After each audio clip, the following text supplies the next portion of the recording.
Welcome to this Mastery Empowerment course from New Earth One Network. This is designed exclusively for your higher self connection and embodiment.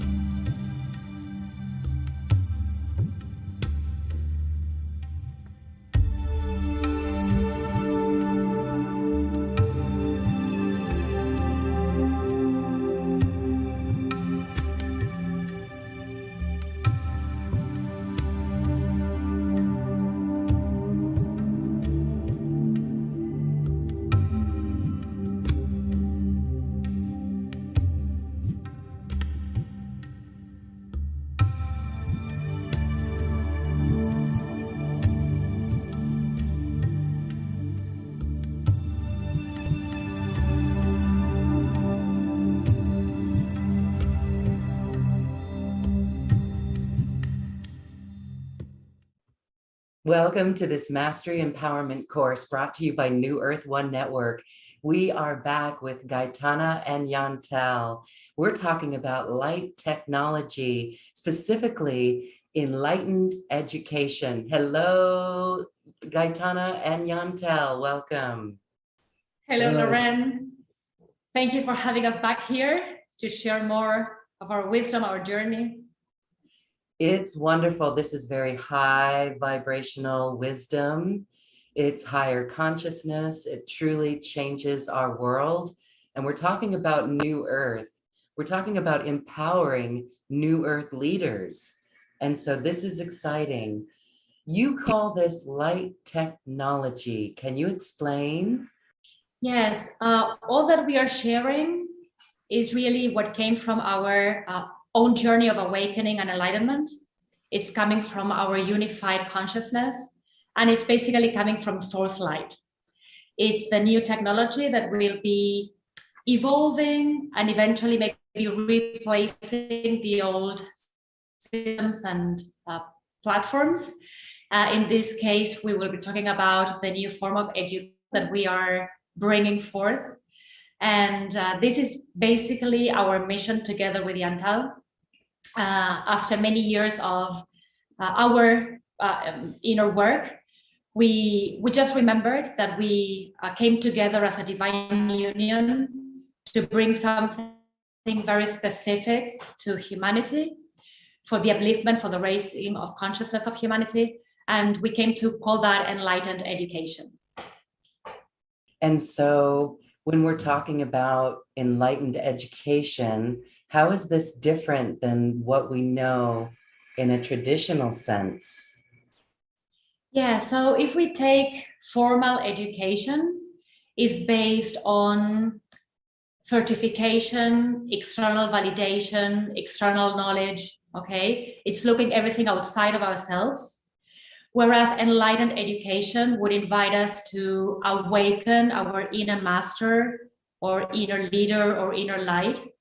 And it's a reminder that everything that we are looking for is really within, but we've been trained for so long to look without that we have lost the capacity or the faith in ourselves, the capacity to really be introspective and to take the time and to create space, a safe container for us to retrieve the soul wisdom that is inside of us.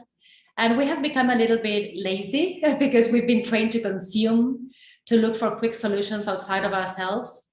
And also what formal education reinforces a lot is competition and comparison with others. And this linear time or fixed schedule, which is an artificial time by which we have to learn something or understand something. Whereas enlightened education would invite us to walk through what we call 4 internal portals, 4 divine portals, which are initiations, which are basically 4 interdimensional doors that will help us go from our vision of change and transformation to our mission. What do we mean by this? We all start the journey with a spiritual awakening, sensing or intuiting there's more to life, there's more to ourselves. And we have vision of transformation, of what could be possible if we went on the journey, right? But then once we have the vision, we need to awaken and cultivate inner energy to be able to have the love, the wisdom, the power to precipitate that vision. And that's what we call the mission. The mission is taking that into action, actually precipitating or manifesting your highest timeline reality. So enlightened education, and we know that education for many people can sound very traditional. And we were ourselves a little bit reluctant to using the word education. But really, when we asked our ascended consciousness, like, why should we name this education? Because we are moving away from formal education. And what came through is that education, or to educate, means to lead forth or to bring out. So it's really this decision, this choice of unleashing our inner power, of discovering our divine potential as leaders of the new earth, bringing forth all that beauty, all that power that we have within to create this new earth, to create new opportunities for all. And that's inside all of us, okay? So it's just remembering there's a treasure box within, and we need to create sometimes space to value that, to go within and to open the door, okay, to that inner treasure. So these 4 portals would walk people through different stages in the evolutionary journey or path of enlightenment, which would go from, and I think we discussed this with you in previous interviews. The first one would be accepting divine intervention, meaning really accepting there's more than the material, scientific, tangible world, and that we need higher assistance from the higher realms to really co-create the new. Then there's another door, another portal that we walk through, which is transcending ancestral fears, ancestral programming and limitations, to really claim our sovereign consciousness, our authenticity, to be autonomous leaders. Then it's really deciding, making the choice of enlightenment, of divinitizing ourselves, being or showing up as divine beings on earth, because it's only divinity really that can precipitate our earthly mission. And the 4th door in enlightened education would be really fulfilling the mission. So that is in a nutshell the path that we are suggesting to share with people. And so the highest vision for enlightened education, which is our legacy of light, it's what we came here to reactivate in the collective consciousness, is awakening the new leaders and masters. We had to do that ourselves first. You know how this goes. It's from the inside out. And so we have gone through all the inner initiations to awaken our own leadership and mastery. And you yourself know, Lorraine, what that takes. There's lots of fear, there's lots of insecurity. And so becoming this new earth leader, by leader, we define a leader by someone who perceives every life situations or opportunities as an opportunity to expand. So we tend to think of leaders as people in high positions in society, politicians, or someone in the corporate world with lots of resources and access to maybe other types of contacts, okay? But really a leader is an attitude, is someone who takes everything as an opportunity to grow, to expand, to collaborate, to ascend, basically. So everyone listening today, you are all leaders. We are just inspired to share with you tools and practices to unleash that inner leader, to awaken it, to trust it, okay? And a leader is mainly focused on divine solutions. on divine forms of contribution. So we're not focused on the problem, on the challenge, on the blockage. We are really getting together and cultivating more energy to find solutions, okay? Because the new earth is an earth of solutions. So that's why we felt urged, I would say, to create. Then we are going to talk about our retreat that we are offering, but we were called to offer this right now of helping people to awaken their inner leader, because it's really very important right now to step out of the victim consciousness and really appreciate the value, appreciate our energy, appreciate our light. And basically, leadership would be awakening our inner technology. And we all have that inside.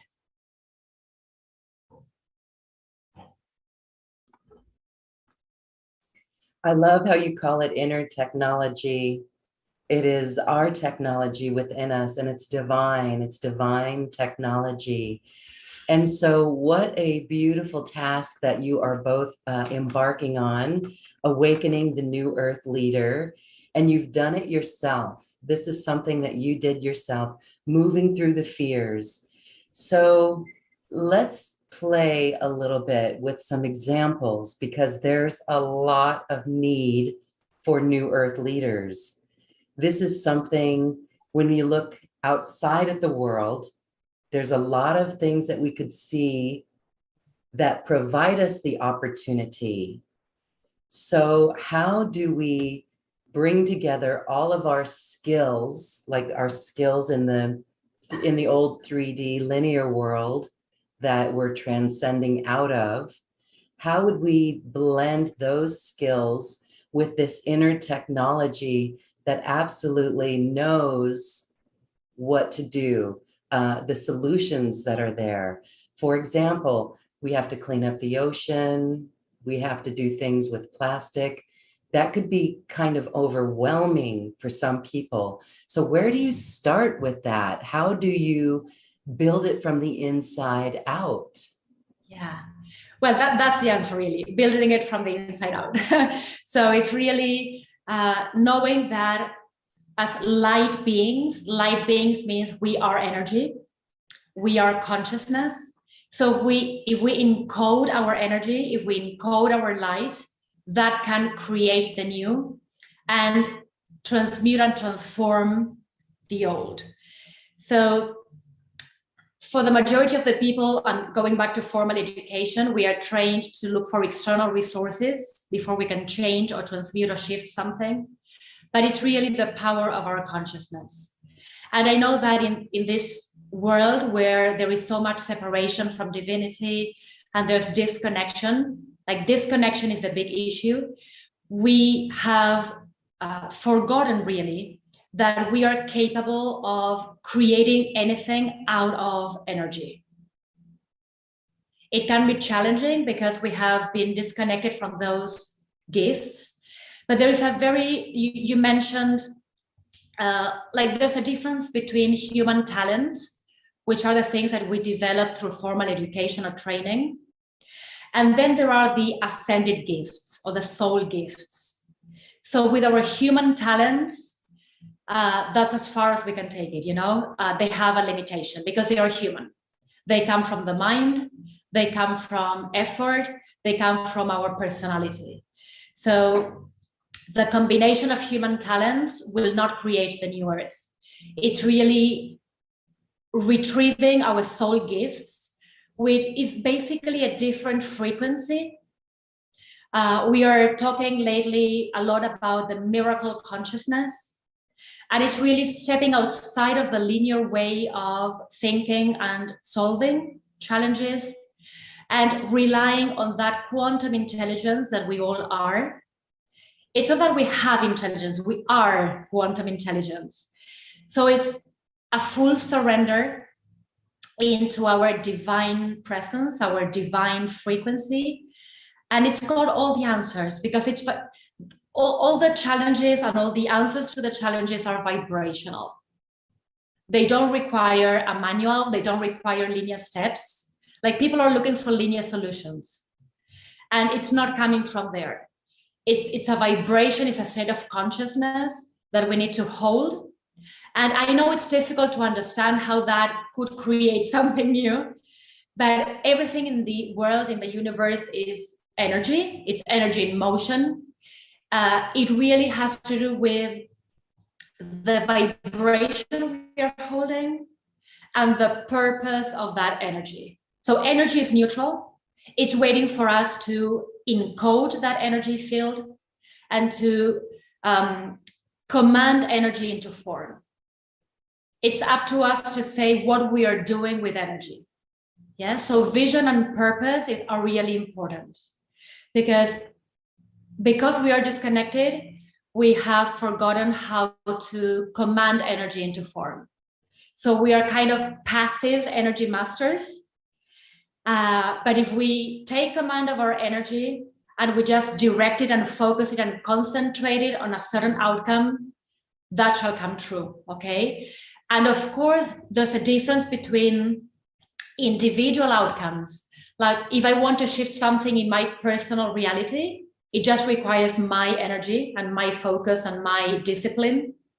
But suppose that, Lorraine, we want to co-create something, the two of us or the three of us or five of us, that requires a collective attunement.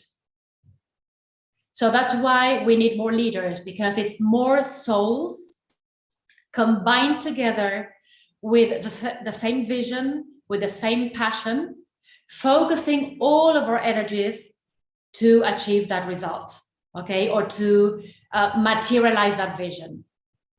That's why one single human being will never change the whole universe, right? We can change our personal universe. But if we want to see a collective shift, and that's the new earth, it's all of us getting together, aligned with the same vision. That's the communion, unity, a common vision. And that's where miracles, collective miracles happen. So it's our collective responsibility, basically. Okay, I really love that. So it's a vibration. Let's do an example. Because as we hold a vibration for what it is we want to create, and especially in a collective, we bring, even in the past, you can bring together different groups of people to work in a symposium or a consortium, let's say. And that's different from what we're talking about here, in the way that everyone holding that state of consciousness to achieve the goal, to achieve the vision and the mission. Is there an example you can share with us? Maybe you want to use your own experience of how you hold a vibration and witness it come about. Yes, of course. So this is our life experience, basically, holding visions. So in a concrete way, what it is to hold a vision. When we start expanding our consciousness, we start moving from our mindset, from our personality, and we start receiving divine inspiration. Let's call it inspiration, okay? There's something inside awakening. There's a vision of change, of possibility, of a new opportunity. And so since we receive that vision, our only job, our only form of service, our only task is to hold that vision. What happens in the meantime? From the moment we receive the vision, the possibility of change, till the moment we experience and embody that frequency. In the middle, there is doubt. Who am I? This is impossible. I don't have the resources. We start belittling ourselves. So the journey really between the vision and the manifested mission is to remember who we are. Because from our human perception, from our human identity, we won't accomplish anything. Because the human identity is conceived as a lack program, okay? It's lack. We are limited. We will die, we will get ill, we don't have enough energy, we don't have the resources, we feel very little, okay? So there's no way that the human personality can materialize or fulfill a mission. So the whole purpose of divinity giving us a vision, it's the only way divinity has for us to move towards who we are. Without that vision of change, we would never figure out that we are something else. It's like the excuse. So it's not even about achieving anything. There's no end goal, there's no results, okay? The whole excuse of being granted a vision and a mission to pull through is to remember who we are along the journey. Because we need to find out who we are, and we need to awaken our divinity in order to precipitate that. So that's really, the vision is an excuse. It's the only way divinity grabs our attention, attracts our attention, okay, to question our limited personality, our mortal self, and have the curiosity, at least, or the impulse or the drive to remember who we truly are as these divine beings full of power, love, and wisdom within. But without the vision, we wouldn't bother, because we wouldn't have the distinction, we wouldn't have this gap between who we could be and who we are right now. So something has to drive us in that direction, and that's a vision. Yes, yes, yes. And this is why we have been saying for decades now, hold your vision of new earth. And the vision of new earth, okay, so for all of those watching and listening, if we take the vision of new earth, that is coming from within us. And I think that's really, it goes back to why each of us incarnated in this lifetime, because we have that vision and we said, yes, we could do it. So taking that vision that we each have as an example, I feel like crying right now because I see that world. And actually, I can see even in my own life how that vision motivates me through a lot of doubt and maybe wanting to throw your hands up saying, who can do this? It's too big of a job. But little by little, we do it. So this part of remembering who we are is really beautiful, because it's the spirituality of this whole process. It's becoming spiritual, right? And so, yeah. Yes, I have the feeling that for a long time, enlightenment was a luxury, was something reserved for very few people, or that would take lifetimes, or we didn't feel that we were worthy of that experience. So not only enlightenment is not a luxury, it's a requirement.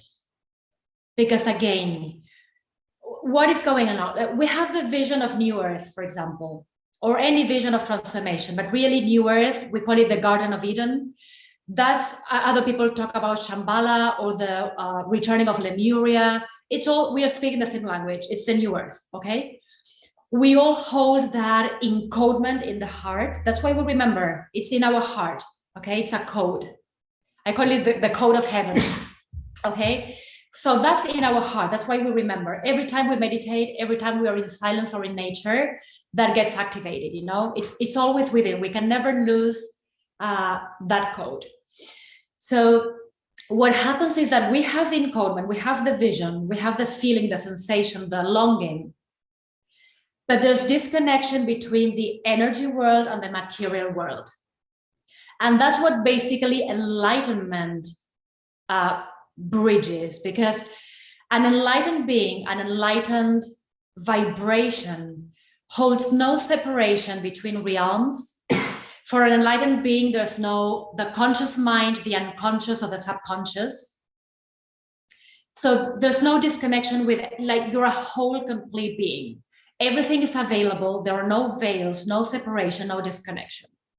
So when we say, why can't I precipitate my divine union? Why can't I precipitate my Garden of Eden? Why can't I precipitate my service? Because there's still separation. There's two worlds. You can call it energy and matter, the old world and the new world, the human and the divine. However you want to label that, there's a disconnection. There's two. That's duality, basically. So enlightenment is unity consciousness. And unity is not just we love each other and we hold hands together. There's a vision of unity that is very childish. Unity truly means no duality, no separation, fully embracing our creation, okay? Which means that everything that I envision within, I can manifest without, because there is no without, basically. Yes, there's no separation between realms. Now, if there is separation, there's just, we have talked about divine alchemy before, there is the alchemy that we can do to dissolve that veil of illusion. It's just an illusion, it's just an idea that we are separate from reality, okay? And it tends to be the case that we are afraid of claiming our creation. Like we are the creator creating, but we don't want to take responsibility for our creation. So if we don't take responsibility for pollution, we can't take responsibility for clean oceans either. It's radical responsibility for everything, okay? We want to be the creators of only the good stuff, but we don't want to take responsibility for the alchemy or the transmutation or the shifting onto the 5D. So being the creator means that I own all of my reality, I shift what needs shifting, and I create what I can create, okay? But I have to see the full spectrum of the creation and then choose. So someone was asking this week, why, if I'm getting enlightened, why do I still perceive limitations, or I still perceive people around me that don't resonate with my new vibration? And we just said, it doesn't matter what you see, it matters what you choose. Because we are in a collective transition, so we will keep on contemplating and perceiving the old.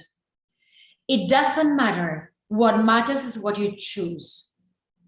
And we go back to leadership, okay? So the leadership aspect would be, we are in a transition. We have evidence of the old, but we don't have to use that to confirm it or believe it or say, oh, this means it's not working, or this means I didn't clear this energy.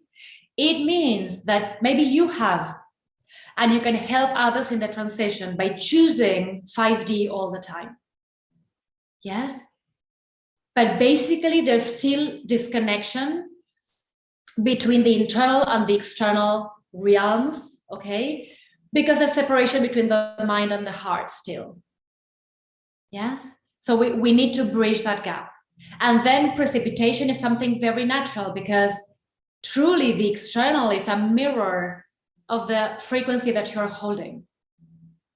Yes? But the sphere, like if we embrace our creation, what we have to acknowledge is that we are the creator, and that's the fear.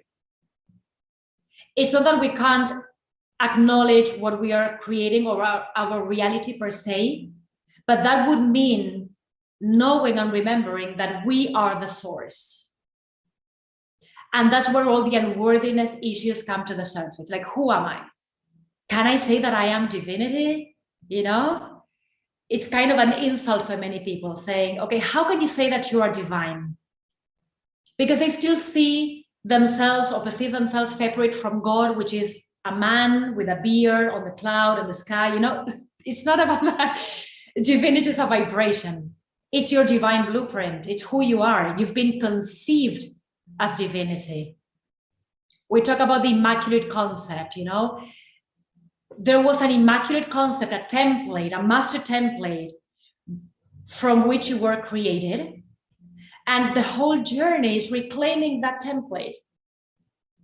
Yes, I am a pure creation. But to embrace purity, we have to clear all the unworthiness, this idea that we are sinful beings, that there's something wrong with us or dirty in us. And that's all the fear, guilt, and shame that we hold. So if we hold on to those programs, we can never embrace our purity. And we have been conceived from pure intent. Our Creator conceived us in purity. So we are pure beings, truly, with an idea that we are flawed or distorted. But it's just an idea, it's a belief system. Yes? So it takes a lot of inner love, really, to claim our divinity. Because divinity is your full abundance. It's, you know, prosperity, thriving, deserving, worthiness, dignity. It's your royal state of being. We are feeling royal, actually. Listening to your words, I think we can remember this purity of divinity. I love that divinity is a vibration, and we come from the pure template. So the pillars that you use, the 4 initiations, really important. First, that we have to accept the divine intervention, accept this divineness and allow that to flow through us. But then also the ancestral limitations, because that's actually in every cell of our body, those memories of all these programs. So the inner love that is required to get there, to reclaim who we are, I can see why that is so important. And when you are accepting the divine intervention, let's talk about that. How would you recognize a divine inspiration or a vision versus something else? Can you quantify how you would do that? Yes. So again, it's an inner experience. When you're receiving divine inspiration, you feel expanded. You remember there's a solution. So you get out of fear. Because we only experience fear because we think there's not a solution for a challenge. So we get desperate. But if you remember that there's always a quantum solution to everything, why would you be in fear? There's no fear, right? So when you receive inspiration and it's just like you feel complete, you feel inner love, you feel support, you feel even warmth sometimes inside, but it's basically coming from, don't worry, yes? It's creating inner peace and harmony because there is a way forward. There's a solution, basically. Yes, it doesn't matter if that comes in the form of a divine presence or being, if you see, the presence, or if you feel it, or if it's a voice or a visual or a symbol. But the presence of that energy it's like, it's okay. It's like, when you're a baby and you're being held by your mother, like that self-container where, don't worry, everything is taken care of. There's something higher that is taking care of you. That's a feeling of divine intervention. It's not even like the solution or the answer. It's just the feeling that you are connected to source. You're not abandoned. You're not on your own. There's higher support for you. And you just feel that that is the case. It's a reconnection with divine love, basically, that you feel. And then comes the solution of the words. But it's like being in your mother's womb, fully supported. But this would be in the universal womb, okay? It's that feeling of being part of something bigger, being connected to something bigger, and always being in divine love and presence. So everything is okay. That's the inner heaven, basically. When we talk about heaven, it's letting the light in. And the trap or the paradox for many people is that they say, I want to get enlightened, but I don't want to let the light in. So how shall we start the enlightenment path without allowing the light in? Because enlightenment means embodying all the light that you are. So you cannot even begin the path of enlightenment without divine intervention, because it's letting the light in. Yes, it's soul embodiment, soul liberation. And what happens when you let the light in? It clears all the ancestral programs. It clears the fear. That's why we want the light. It's not mythical or esoteric. It's concrete. It's, if I embody the light, I will be cleared of my humanness. By humanness, we mean the egoic, limited, distorted personality. That's freedom. It's freedom from your belief system. It's freedom from fear, guilt, shame, impotence, persecution, paranoia, suffering, pain. Okay, the only answer is the light. Is the only frequency capable of removing all the density and recreating heaven and earth inside. The answer is the light. Yes? So that's the first door that we open. I start befriending with the light. But we have projected to the light, to God, to Source, all our challenges or limitations. Instead of knowing that the ego has created the distortion, we project that onto God. Have you heard people say, like, if God existed, why would this be happening to me? That's a projection. It's not God doing that, it's your ego doing that. If you allowed God, you wouldn't be in this situation.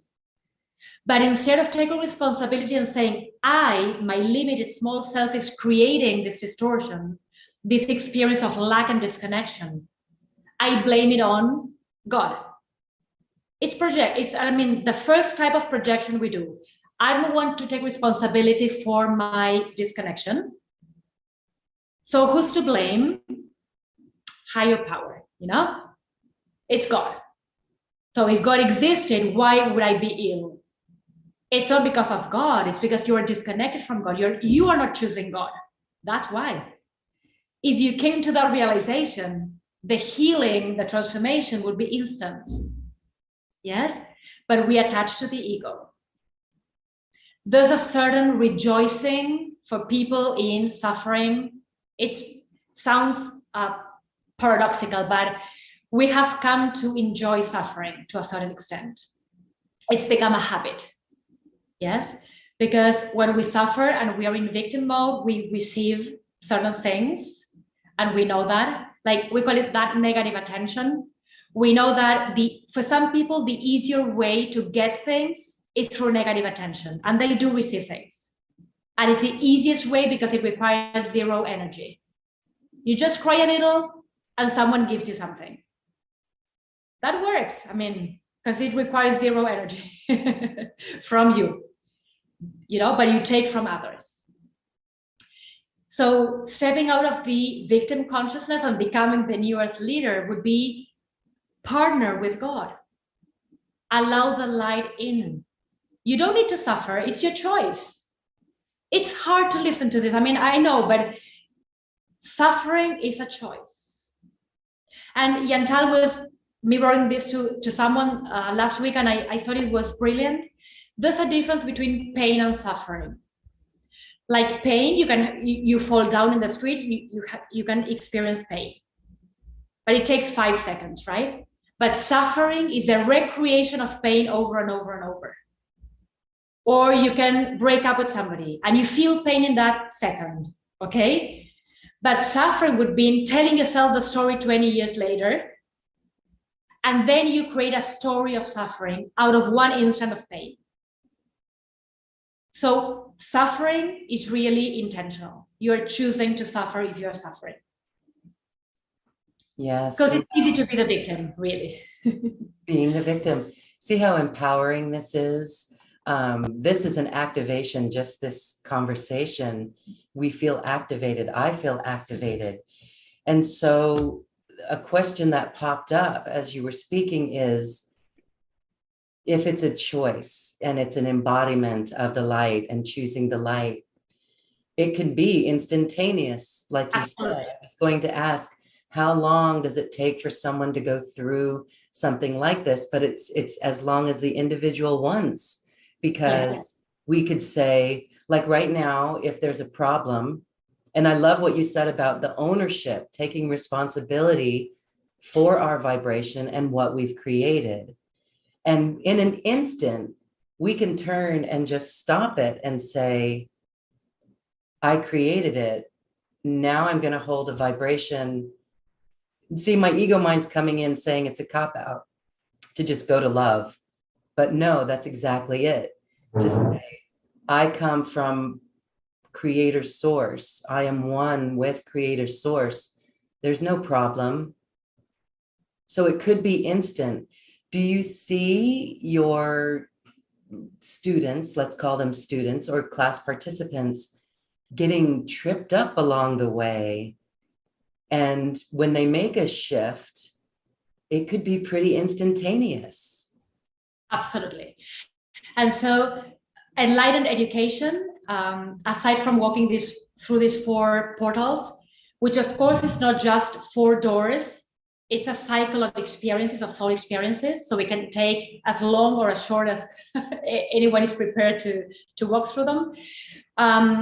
Our foundational light technology is the 33 light codes that we give people. So it's 33, it's affirmations, but they are coming from unity consciousness, and they help you walk through this journey of enlightenment. And so every time that you pronounce these light codes, is what we give our community initially. It's like a shortcut, or they are a shortcut to divinity. So they clear the ego mind, or the identification with personality very quickly, and they take you to divine vibration. And you were mentioning how long, right? Time. So even time is in command of divinity. Like, who creates time? Divinity. I mean, you are the creator. You create time. You create your life plan. You create your opportunities. You create everything. Everything. So even if we perceive time, why do we create time?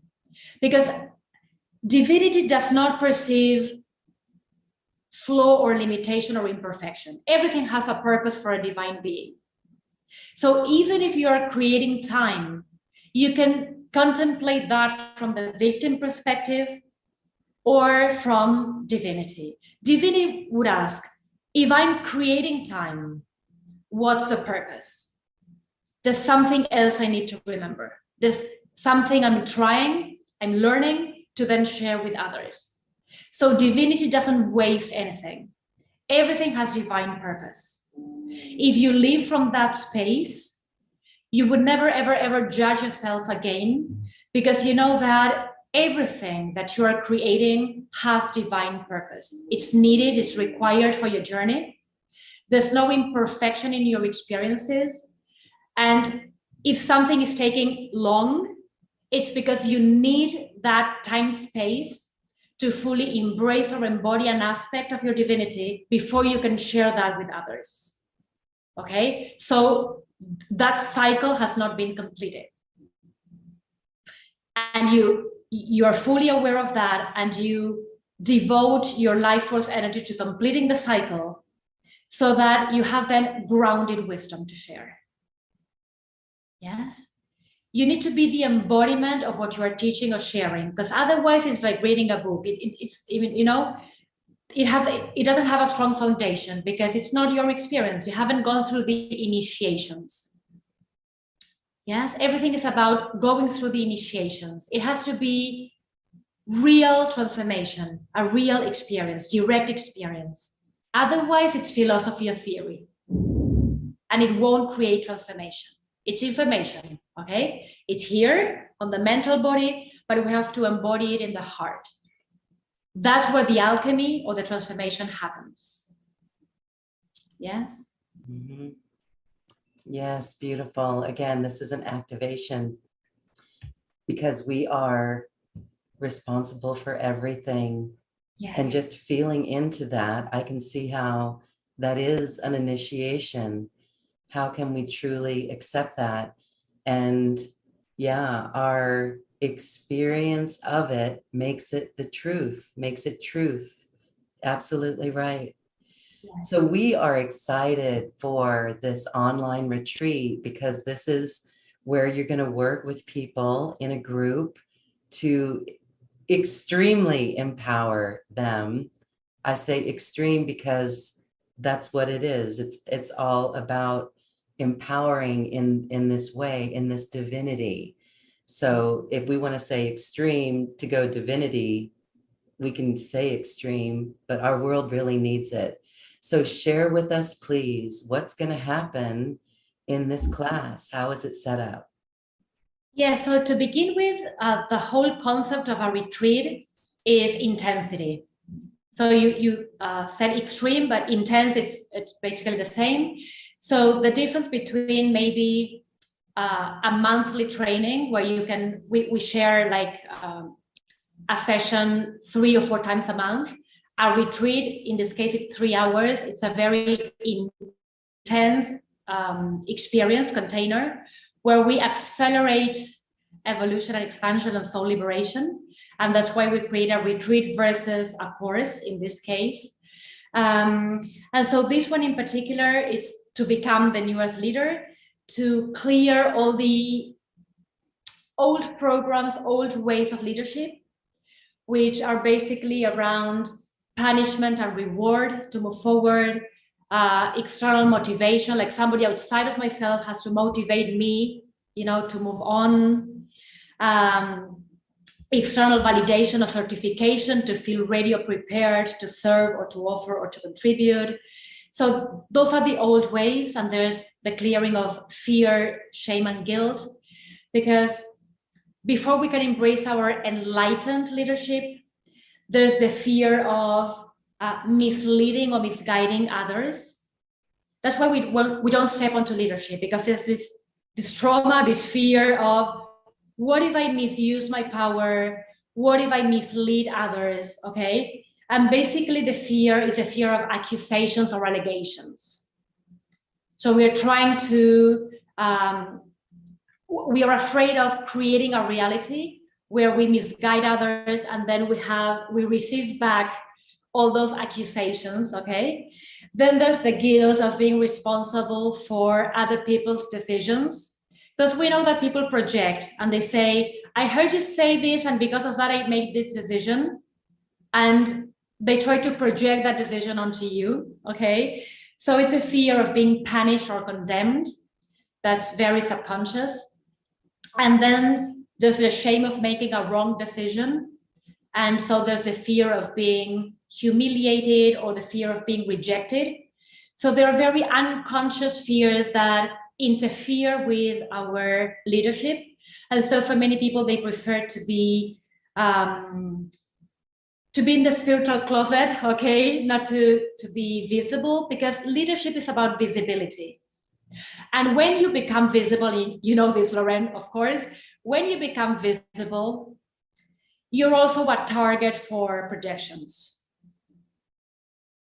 So subconsciously, we know, because, we have lived other golden ages, and we have the memory of that, and we know the initiations that are required to become a master or a leader, and we know that we are activating that within once again in this incarnation. And so visibility, why is it so difficult to step up? Why is it so visible, so difficult to be available and out there? Because you become a target. Because you represent for the collective that vision of change and possibility. So when you become the light, you're like the lighthouse, is that correct in English? The lighthouse. You're kind of a lighthouse. And sometimes we don't really understand that being the light will trigger in others unworthiness, abandonment, compromising, okay? Just by holding the vibration of the light, being that impeccable mirror, it's one of our codes, I impeccable mirror, just by holding that frequency, you're already triggering the collective. And so there's two options. Those who feel inspired and want to look themselves in that mirror and learn from you and say, how are you doing it? I want to learn. I want to do it as well. So that mirror is creating inspiration in the collective. Or for the victim, it's creating, they take it as an insult, criticism, you're pushing me too hard, who do you think you are? So it's either inspiration or it reinforces the victim mindset. And that's the choice point for the collective. If I'm seeing the light within, in another person, in a leader, in a master, I have this choice point. I take that as inspiration, and from my most humble state of consciousness, I learn from that. I receive support, I co-create experiences, or I become more resentful. Because the mirror amplifies my own lack of love or abandonment. Yes? So it's inspiration or resentment. And it's your choice. It's not about the mirror. It's not about the light. It's what the light is bringing up for you. And you are the leader, you choose. You either get inspired and walk the path of enlightenment till you become the light yourself, or you become more resentful and you create even more separation with the light, and you suffer more. You replicate and recreate the suffering. Yes? So it's the two options. So in this retreat, we will be clearing the attachment to all those very subconscious ways where we punish ourselves, we don't choose abundance, we choose to have pain and suffering. And we will explore enlightened ways of living and serving. For us, living and serving is the same, but we just make the distinction. So it's the enlightened ways of doing all this. And the phrase I want to share that came through before this interview, Lorraine, is, where do I have this? Yes, leadership. Is no external circumstances can define you. Only your divine blueprint can determine your destiny. So stop looking outside yourself for confirmation or for reality. Your only reality, the only thing that defines you is the blueprint. It's the codes that you hold inside.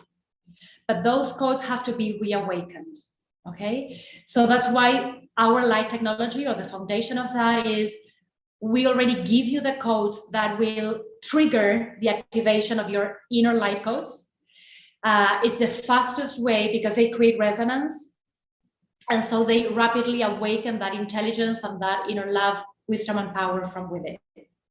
So in this retreat, really it's a clarion call for all the leaders or those wanting to step into leadership. And remember, it's not high positions in society. You could be a mom, like it's any human being that really feels called to serve and to share their gifts and light with the world. We really invite you to this celebration, which is a retreat. It's just 3 hours and it's a lot.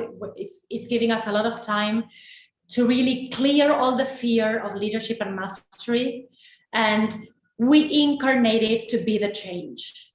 Okay, it's time we get together with the same vision, sharing our focus, okay, and creating the new. And so what you were saying before, most of us already remember that we came here to create heaven and earth. It's for most of us, it's our mission in different forms. There's creativity around this. But unless we get together, because it's a collective mission, we won't make it, okay? Because the new earth is a communion of not only human beings, it's other realms as well, but we start with us. So we need to start getting together. We have to also transcend the fear of the programs and patterns of distrust. There's a lot of distrust in others, okay? Like we don't trust other people, we don't open our hearts to other people. We feel that we will be hurt or people will take advantage of us. Okay, we have to clear all those programs before we can create on the new earth. And something that we are seeing and we have been sharing with our community is there's a big difference between co-creation, which is two beings owning their leadership skills and really contributing something concrete and valuable to make these new creations, and old forms of association. You mentioned before the consortium, I think, which is basically egos getting together, trying to find a solution. Or there's another scenario, and we've seen this a lot, where there's someone holding the light, someone trying to bypass or skip those steps and not do the transformation, and just being with another person in the light to just get the results of the path, the results of the inner work. So there are many, many in the form of partnership, in the form of spouses or relationships, close relationships. We always say the only way that co-creation works is if the two souls involved are giving their 100%. The roles may differ, we can be in different roles, but we are giving our 100% in each moment. Where it doesn't work is where one is giving their 100%, the other doesn't want to change, and it's kind of depending on the other's light to thrive, okay? So those creations will fall apart, they will crumble, because there's no balance, yes? And New Earth is about equality, contribution, generosity, responsibility, consciousness.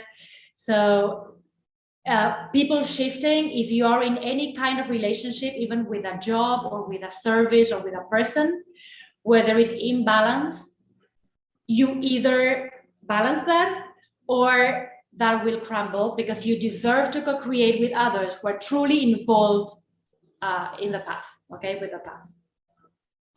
Yeah, so beautiful. Thank you so much for sharing the details on that. We're really excited for this course. I'm going to be there too, because it feels so good. It feels so right.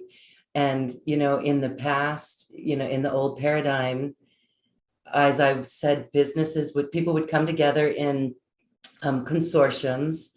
And it's interesting that you described exactly what happens. I like to say, standing on our own 2 feet, like I encourage people to stand on their own 2 feet. That's an old paradigm term.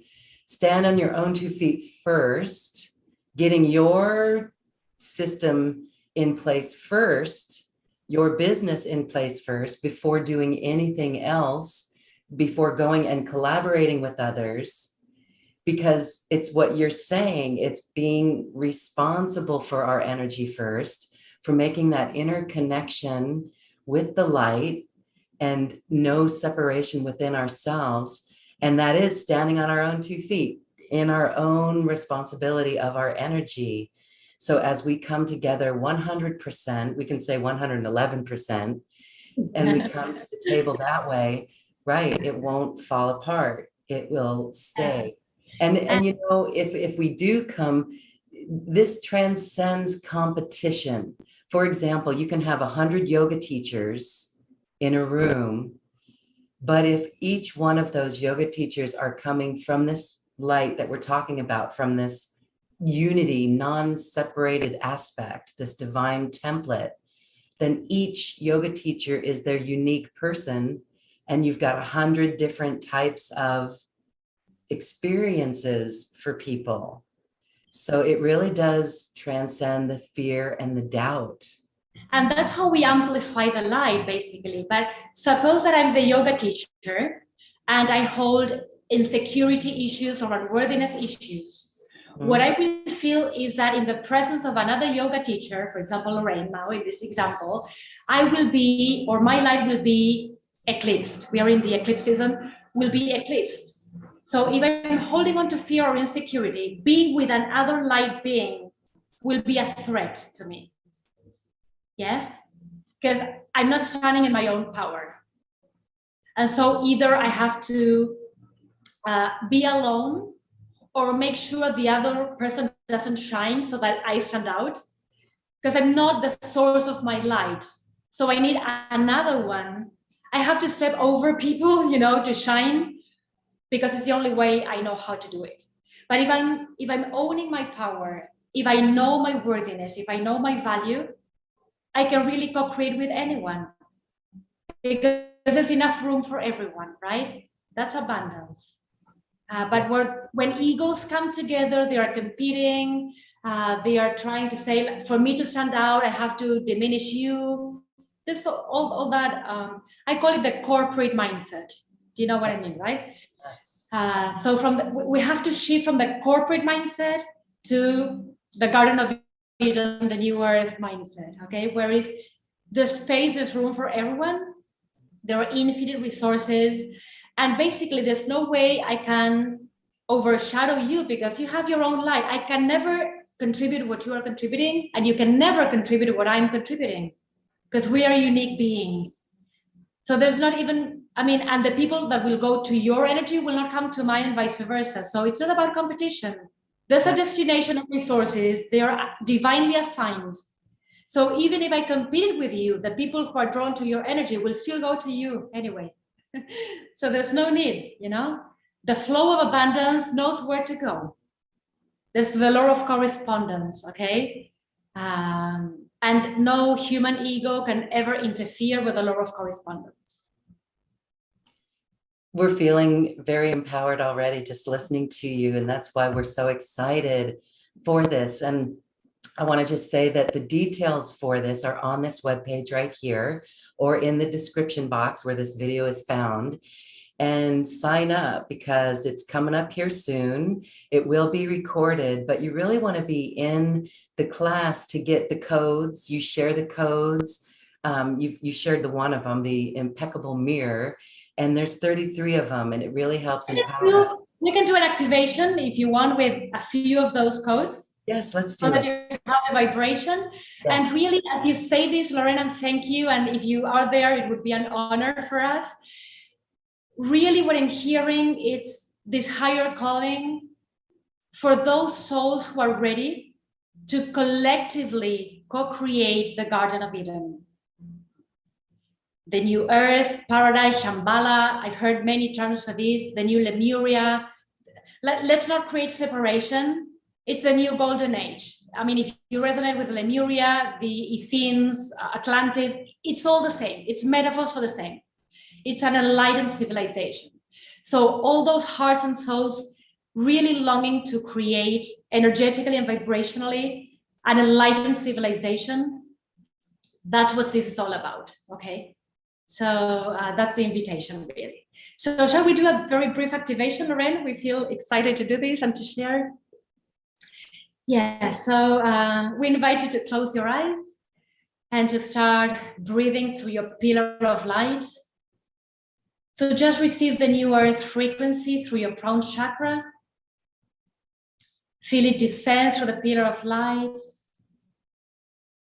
And anchor this vibration and the light codes we are going to share through the soles of your feet. Anchor them on the crystalline core of the earth.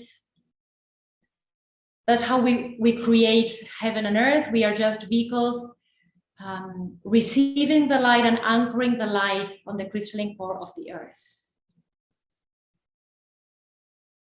And we invite you to receive one of these light codes, which is I, impeccable mirror, through the power column. Just receive the vibration. It's an energy package that you're receiving. I, impeccable mirror.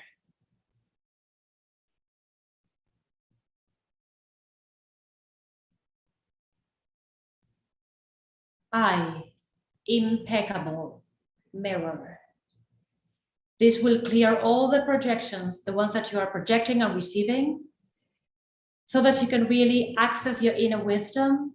You can receive the divine intervention without any kind of interference from the low frequencies. You can receive your vision of transformation. You can remember why you incarnated, what your divine plan is. And you're just receiving and reflecting the light without distortion. I, impeccable mirror.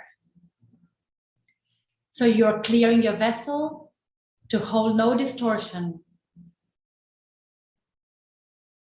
and to become a divine server, a clear vessel for the light. I, impeccable mirror. The second code is I, original wisdom. I, original wisdom.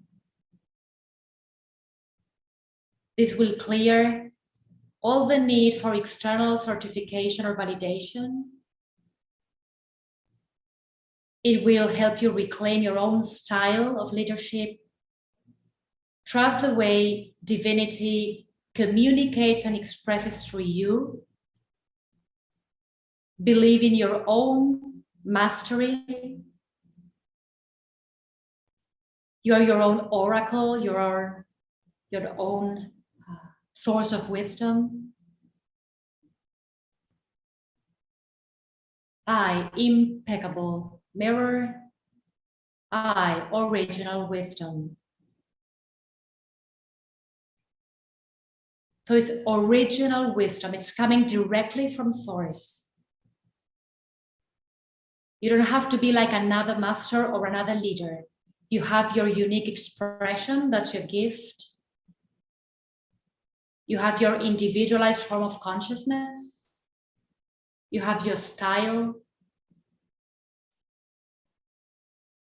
And if you own your unique original wisdom, that's how you create more impact in the world.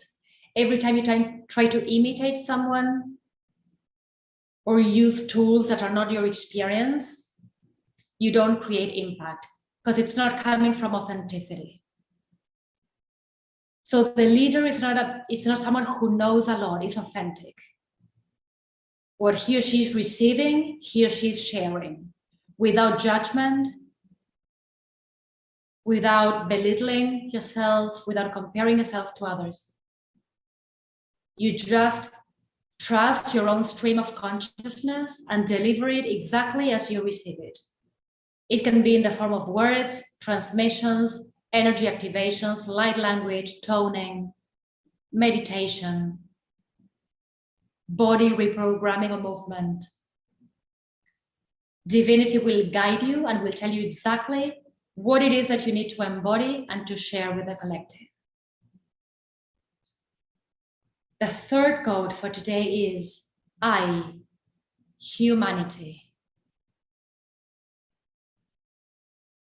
All that you're embracing and clearing right now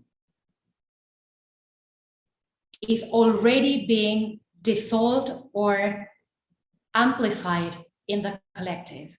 There's no separation between you and humanity. So what each of us as leaders or masters are doing right now, it's impacting the collective consciousness. And that's how we can change on a global scale very quickly. I, humanity. Humanity is just a big mirror of what I'm holding within. And the last one for today, I, source of the new earth.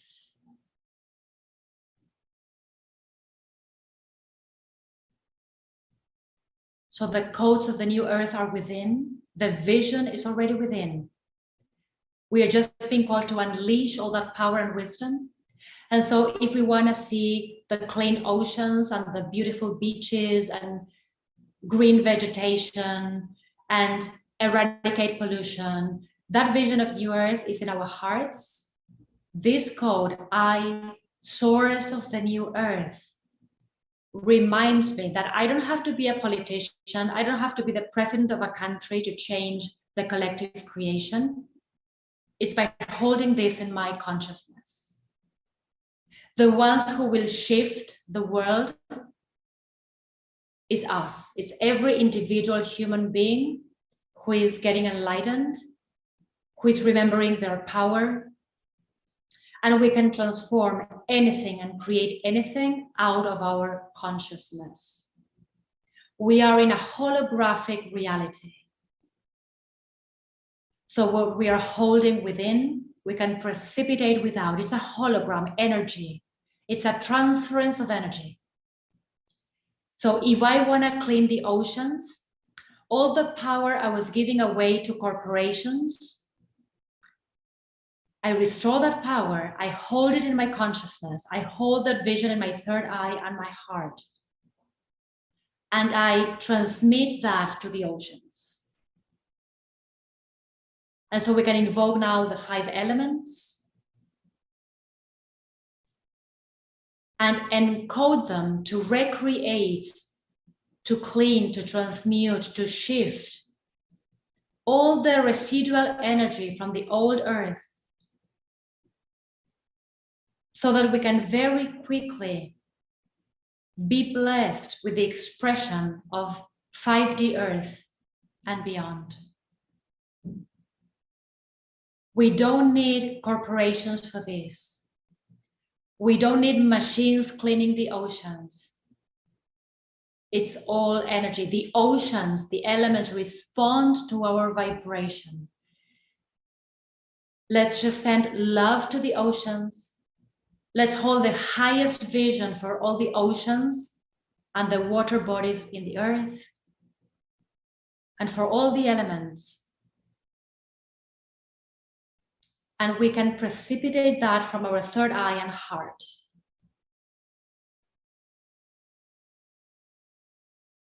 We are the alchemists. We are the source of the new earth. And this creation is coming from the love of our hearts, from a strong desire to bless the earth with a new vision. So I, impeccable mirror, I, original wisdom, I, humanity, I, source of the new earth. We are the change, the power is inside. We don't need anybody to make this change. It's the communion of this vision. It's all of us coming together with the willpower to shift everything, to transition everything into 5D.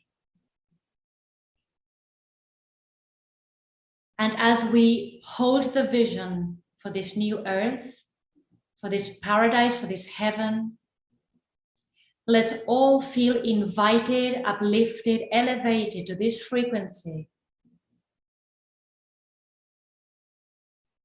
Receive the invitation to 5D. You belong there. It's your divine heritage.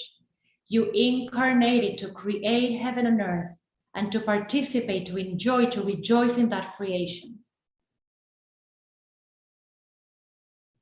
So imagine that you are receiving a cosmic ticket, which is the entrance to the new earth. You are worthy. You belong in the kingdom of God.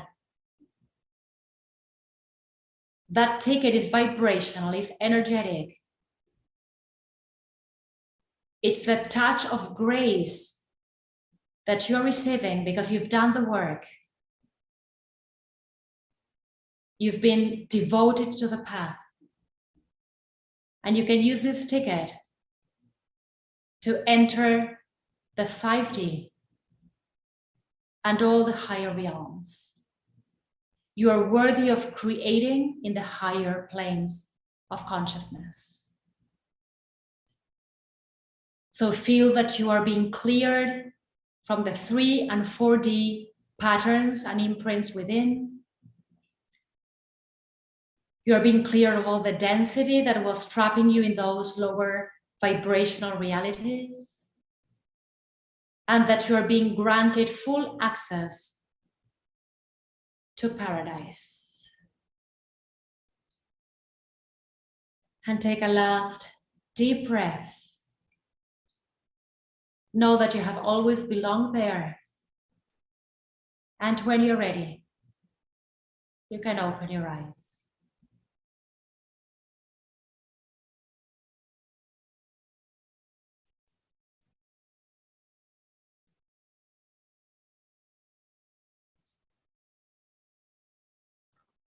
This is the vibration of New Earth. This is empowering. We are free. We are liberated. Yes. Yes, it's instant liberation. You know, we can be there in just a moment. Yeah. And thank you, Ren, because a few weeks ago, we received the inner message that we needed to share, to present our light technology and mission in your platform. It was a very clear message. Present this on New Earth One Network, and it's okay. And you're always so willing to provide the space for us. So thank you, because you are part of the realization of our mission. Thank you for opening the doors of your kingdom, of the New Earth One Network, because we were really guided to presenting this here in your platform. Thank you so much. It feels so wonderful. I just want to thank you both. And I know everyone watching and listening are really elevated right now, feeling the inspiration, our own source inspiration. We are really letting that flow through right now in this moment. Just excited. I'm excited for people to join in this beautiful experience. It's very affordable. It's a no-brainer if you really want to think about it. It's a heart joy. Yes. We are excited for everyone to come and take part. And I think this is so needed right now. And it is a topic in our community. I've heard from several people on live shows recently of this non-motivation or this doubt or, this pressure on oneself. And this just has alleviated all of it, where this is a beautiful roadmap. This is a beautiful vibrational state to be in. It is a requirement. And we thank you for bringing it forward. Thank you. Thank you, Lauren. So we're excited to share this retreat. It's community time, amen. Instead of gathering for social reasons, let's gather to ascend in consciousness to create the new earth. It's a brilliant invitation, and to really explore what we can do when we unleash our power. And it's amazing. It's amazing. So let's get ready for miracles. I mean, we can all create miracles together on a collective level. And that's the invitation. This will be on May the 29th, but it's recorded. So it's you can join anytime, really. But if we can be live, that would be ideal, okay? Because the presence of collective energy is very, very powerful. Yes, so beautiful. We are excited. So everyone, please join us and let's build this new earth vibrationally. Thank you. Thank you, Gaitana. Thank you, Yantal. Thank you. Namaste. Namaste, Lorraine. Namaste.